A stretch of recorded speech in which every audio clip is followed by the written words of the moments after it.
In the years surrounding World War II, American media created and fueled stereotypes that portrayed the typical teenage female Frank Sinatra fan as hysterical, immature, and distracted from reality. These teens were often seen as prioritizing Sinatra over the war effort, something mainstream society deemed unacceptable during the 1940s. For example, one 1944 article in the New York Herald Tribune described teenage Sinatra fans as demonstrating, quote, a peculiar clannish hysteria incomprehensible to the adult world, end quote, citing the following opinion from a New York psychologist. Henry E. Garrett, professor of psychology and executive officer of the psychology department at Columbia University, gave the opinion yesterday that Mr. Sinatra's fans were victims of mass hysteria, complicated by the war and uniforms, the contagion of a fad, and the fact that this little fellow represents some kind of idealized hero, much like the story of Prince Charming. Mr. Garrett said that he had heard better singers. Condemning press coverage such as this was common during the 1940s, and even those articles that attempted to show Sinatra fans in a more positive light were generally still condescending, dismissing teenage girls' adoration of Sinatra as nothing more than a childish infatuation they would surely grow out of. What contemporaneous critics and current scholars have generally not acknowledged, however, was how Sinatra fandom enabled many teenage girls to connect with one another and attempt to cope with and navigate their stressful wartime realities. This paper, driven by analysis of Sinatra Fan Club newsletters and correspondence, will use the World War II output and celebrity persona of Frank Sinatra as a case study to examine how popular music fandom provided American teenage girls with a multitude of benefits. These included opportunities for career preparation, having a safe place to creatively express their desires, and exploring international relationships in the midst of worldwide conflict. By consulting texts produced by teenage girls themselves, rather than professionally published press coverage and criticism, the fields of musicology and fan studies can gain insight into how the creative objects produced by this fan community serve them as teenagers living in an era of widespread fear and anxiety. American teenage girls faced a unique set of challenges during World War II, characterized by uncertainty about their current and future roles as war-era women and expectations of female sexuality. As John Savage writes, life was hard for females under the conscription age of 20, as one complained, being 16 or 17, were considered too young for the armed forces and too young for work in war factories. With no immediate part to play, and with the disappearance of many male contemporaries, the result was a continual sense of frustration. The frustration American teenage girls felt during the war was caused not only by a lack of clear purpose, but also by increasingly contradictory messages regarding female sexuality from the government and mass media. In her study of World War II sexuality, Marilyn E. Hegarty explains how American women were expected to remain chaste and faithful to their men serving overseas, while the government simultaneously supported the notion that servicemen were in need of sex in order to maintain morale. Women were left to figure out how to adhere to both standards in the midst of accusations that females were the primary spreaders of venereal diseases and an increase in advertisements geared towards female beauty and hygiene. In Hegarty's words, quote, prostitution was illegal, promiscuity was immoral, female sexuality was dangerous, but sexual labor was essential to the war effort, a veritable catch-22. Navigating this environment was challenging enough for adult women, but for teenage girls, who were still working to develop and understand their individual identities and how they fit within an ever-changing American society, the challenge was even more pronounced. However, while teenage girls were pushed and pulled in different directions by the government and mass media, as Hegarty describes, this does not mean they were helpless. On the contrary, participation in popular culture, and fan club activities specifically, proved to be one method in which teenage American girls could direct their energy and sense of frustration into something that felt pleasurable, purposeful, and communal. Although many adults fixated on what they deemed to be inappropriate expressions of sexuality in teenage Sinatra fans, these girls persevered in their desires, and the texts created by them reveal how they were able to explore their varied interests and concerns as a community through participation in Sinatra fan clubs. Wartime Frank Sinatra fan clubs were largely comprised of girls between the ages of 13 and 18 and serve as a revealing example of how teenage girls were able to engage with and adapt popular culture in ways that were expressive, creative, and perhaps more surprisingly, highly organized. Most Sinatra fan clubs were organized in a similar way.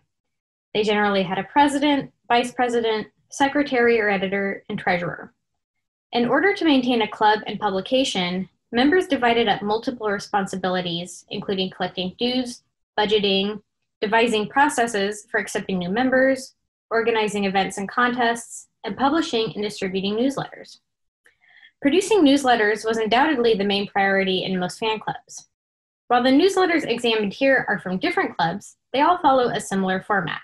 Most included the following: an introductory letter from the club president or other administrative person, announcements about club dues, events, or other club business matters, member profiles that provided information such as the ages and interests of club members, space for news coverage and or interesting facts about Frank Sinatra, and space for creative member contributions such as poems, essays, and music reviews. In the May 1945 issue of Modern Screen magazine, gossip columnist Hedda Hopper wrote, fan clubs are really a business," which is apparent when examining Sinatra fan club newsletters. The skills teenage girls could develop from fan club participation, particularly money management and writing and editing, could prove most useful for those who hope to pursue work in the future. For example, it was not unusual for newsletters to remind members of the importance of sending in their club dues on time and to the right person. In one notable instance, one club, the Semper Sinatra Fan Club, was apparently so successful in managing its financial growth that people were using its name to scam potential members out of money. President Marion Teed warns members in the summer 1945 issue of their journal, Sinatrally Yours, "Our club is not in any way connected with any other club. When and if it is, you and each club member will be notified. If you have donated for gifts and paid dues, believing you are joining this club to any other person other than myself and at my own address, I am indeed sorry, but I cannot do anything about it except report it to Frank. Many clubs are trying to cash in on this club because of its huge success. Watch for these people." Many fans dreamed of taking the organizational and management skills they developed in fan clubs to the professional level, hoping for jobs at fan magazines like Modern Screen. Magazines in turn recognized this desire, and some even went as far as to offer career advice to aspiring popular culture writers. Modern Screen executive director Al Delacourt contributed an article to the September 1945 issue of the magazine that emphasized the connection between participating in fan clubs and having a successful career as an entertainment writer. An excerpt from this article reads, "Join, pay that nickel, relax, and your life starts looking up. Fan clubs are fun, if fun's what you want, but if your sights are set on the future, that nickel pays even greater dividends. No high school business or journalism course can teach you the practical knowledge you pick up working for a club. You'll learn to write. You'll learn publicity. You'll learn to handle money. And I'm talking from experience. Most of our staff are former fan clubbers. We've come to insist on it." Overall, the respectful language in Sinatra fan club correspondences, careful attention in maintaining club finances and processes, and encouragement from the entertainment industry demonstrate how members of these clubs felt their activity was not only fun, but serious, productive, and worthy of structured and professional treatment. But of course, learning management skills was generally not the main purpose of fan club participation. The majority of club journals were used for space where club members could admire Sinatra and exercise roles as popular music critics through creative contributions such as poetry, essays, and illustrations. Sinatra fan club members provided commentary on both Sinatra's vocal and visual performance style in their club journals, as well as their emotional responses to his performances. This commentary was almost always positive. These were devoted fans after all. Yet members still demonstrated skills in critical listening and competency in writing about music. By producing writing that was both critical and emotional, these fans created unique texts that revealed the important and intimate relationships they shared with popular music. Fans did not always use the most technical terminology when describing what they liked about Sinatra's voice, but there are certain stylistic traits that distinguished Sinatra from other singers of the era that come across in his fans' language about him. These traits include his long phrasing and breath control, pitch bending, sliding between pitches, and lagging behind the beat more so than other singers of the era. In the first issue of The Voices Echo, published by the Our Guy Frankie Fan Club, member Wanda Carablis reviewed 3 recently released Sinatra records. In her review of I Dream of You and Saturday Night, Carablis contributed such notes as, quote, Frank's phrasing is especially good on this disc, and the orchestrations done by Axel Stordahl are superb. Though Carablis does use language that a professional music critic might use by mentioning such musical aspects as phrasing and orchestration, she also provides more emotional commentary, as in her review of Sinatra's recording of If You Are But a Dream and White Christmas, which reads, quote, he gives out with his true style of singing, you know, easy and heavenly on the ears.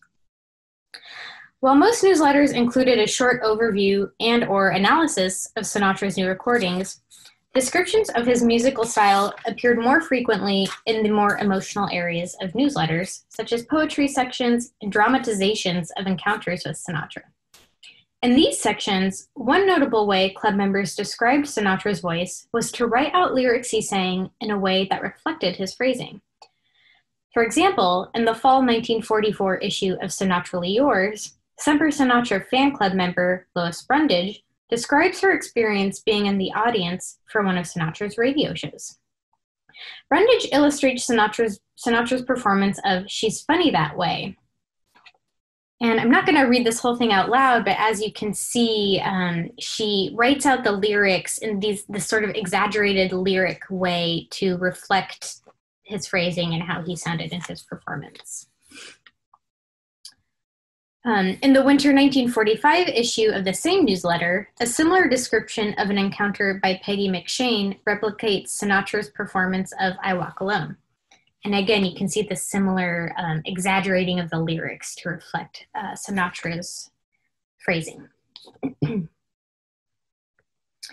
Sinatra's physical appearance also proved to be a significant factor in his fans' adoration of him. When looking through member submissions and newsletters, it becomes clear that Sinatra's deviations from mainstream expectations of masculine bodies, namely that he was considered scrawny and had an unruly haircut, was extremely attractive to his young fans. Fan club members often created illustrations of Sinatra for their newsletters, and descriptions of Sinatra's appearance can be found throughout, especially in sections devoted to member poems.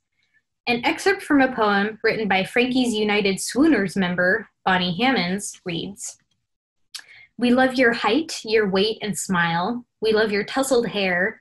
We love your eyes and those bow ties and the sport clothes that you wear.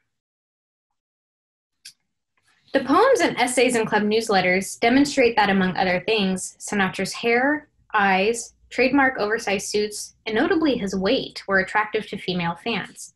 Outside of his fan community, these same traits were used to ridicule Sinatra and distinguish him from more conventionally masculine stars. One journalist from the New York Herald Times described Sinatra as having an ugly, bony face. Another from the Atlanta Constitution writes, quote, if this undersized, pleasantly homely kid is the reincarnation of Rudolph Valentino, Rudy Vallee, Bing Crosby, and Charles Boyer, then I am Lana Turner in a bathing suit.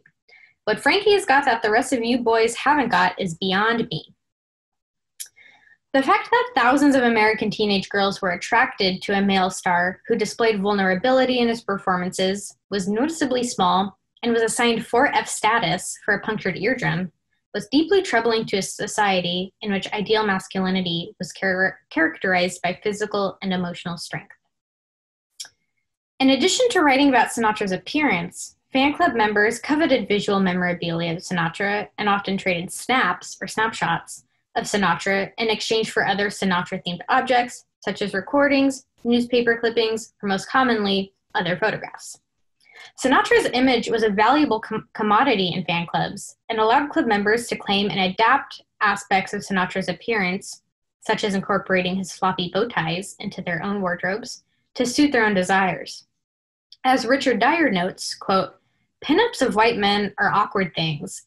They exemplify a set of dichotomies. They are pictures to be looked at, but it is not the male role to be looked at.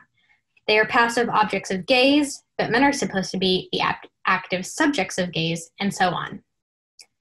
This suggests that possessing and admiring visual representations of Sinatra's face and body in a way armed teenage girls with a certain amount of power to freely adore Sinatra and speak openly about his body within the safety of their clubs, while society expected them to maintain sexual innocence and mainstream characteristics of femininity.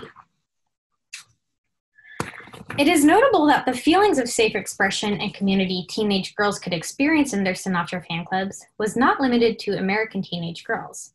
Cultivating friendships with international Sinatra fans was also a goal of many clubs, and in the context of wartime national fear, suspicion, and nationalism, Sinatra fan club members proved to be particularly open-minded in their quest to socialize with other Sinatra fans. Perhaps even more notable was the fact that Sinatra's own publicity team encouraged and aided in this international communication amongst fans, likely because of Sinatra's dedication to preaching tolerance and understanding among people from different backgrounds. Key to the international relationships between Sinatra fans was Marjorie Diven, Sinatra's official fan club coordinator and liaison. Diven's role was paramount in providing clubs with the sense that they were somehow in direct contact with Sinatra, even if they were not, and she often contributed letters and information to the largest clubs, which were then included in their circulated newsletters. Diven encouraged communication with international fans by founding the Adopt a Foreign Fan Association, or AAFFA, in 1944. A group Sinatra fans could participate in by receiving names of foreign fans from Diven and writing to them about Sinatra and anything else they were interested in. A letter from Diven in the June 1946 issue of Sinatroscope, published by the Frank Sinatra Music Club, explains the goal and structure of the AAFFA. "I'll tell you about my plan for bringing the foreign fans and the US fans together.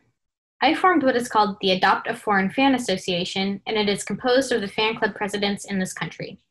The point is not so much linking the clubs together as giving them a chance to get acquainted with Sinatra fans in other countries.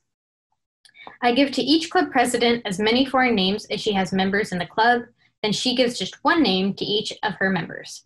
The member then takes care of the person whose name she drew, writes, asks her to be a pen pal, and now and then sends clippings or snaps. They all love it, and I have given out several thousand foreign names." Most Sinatra fan clubs responded very favorably to the AAFFA. Evidence of this enthusiasm can be found in fan club newsletters. For example, the 5th issue of the Tea Jacket Journal included a front cover illustration in tribute to the AAFFA. The 7th issue of the Bowtie Bugle, published by the Society for Souls Suffering from Sinatritis, includes an article about the AAFFA and provides members with tips on what to include in their first letters to their foreign pen pals. An excerpt from this article reads, "What is the AAFFA? The Adopt a Foreign Fan Association is a group of Frank's fan club presidents who are banded together for the purpose of making friends with Frank's fans in other countries. You should make your first letter very interesting. Tell her where you live and ask about her home. Tell her about Frank's appearance at the Paramount and the Waldorf if you've been there. The overseas fans do not always express themselves quite as ardently as the girls do over here, so until you find out what your new friends are like, don't be too swoonful and avoid such words as drool and swoon." This advice reveals that while the war was likely often at the forefront of club members' minds, their interest in other foreign fans was based not in discussing the international conflict at hand, but creating connections rooted in understanding, sensitivity, and friendship. Overall, the texts produced by members of Frank Sinatra fan clubs ultimately discredit the idea that they acted on shallow and mindless adoration towards a pop idol. Rather, these texts demonstrate creative resistance against certain expectations that were thrust upon American teenage girls during World War II, while simultaneously allowing them an outlet to express their personal desires. By devoting themselves to a star that demonstrated an alternate and therefore condemned form of masculinity, building their own age and interest-specific communities, and embracing internationalism within those communities during the war, These fans carved an independent space that, despite living in a society defined by contradictions and fear, allowed them to use their adoration of Sinatra to channel creativity, professionalism, and passion. Thank you.